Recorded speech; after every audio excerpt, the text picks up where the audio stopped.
cầm ni lalpai chia nghe cái ti chín i hay lo nung lui liam to nu te vanga bay dong chi sul nu bo mu ta kom lo Hmangaihtu thing lung meu po liam thin hia hoi sang ba phulo ma se Hmangaihtu mi sual kai min nar phal ve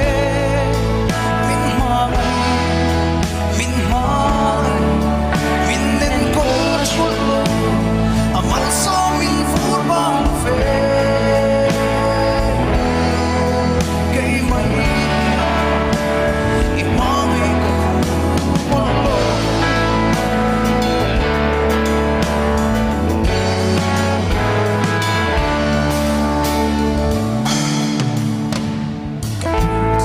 kadai pelten kain chir na ber min then tri heng hiang bang min tring se rul zo mo he tak sai tham thim thu ber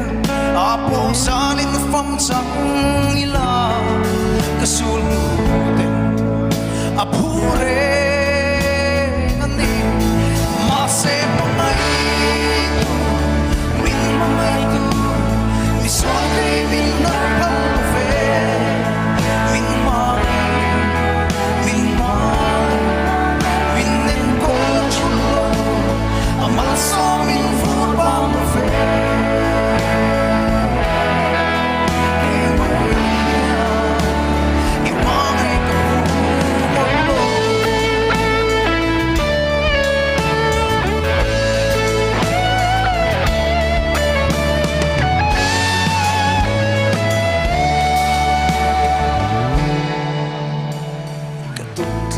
kadai pelten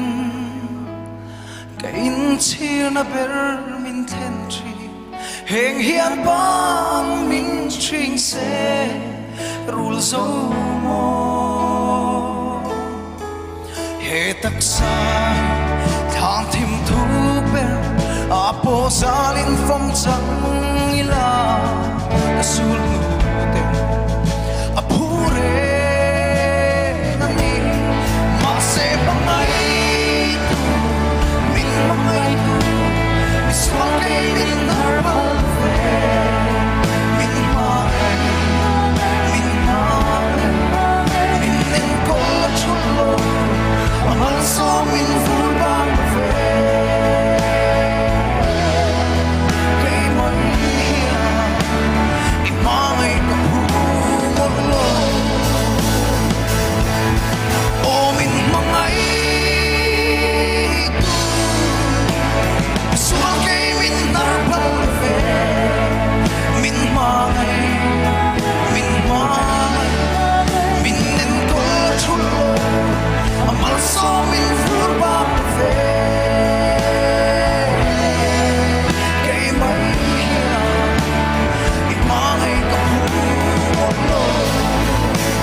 Lalparo pui perro se kalau me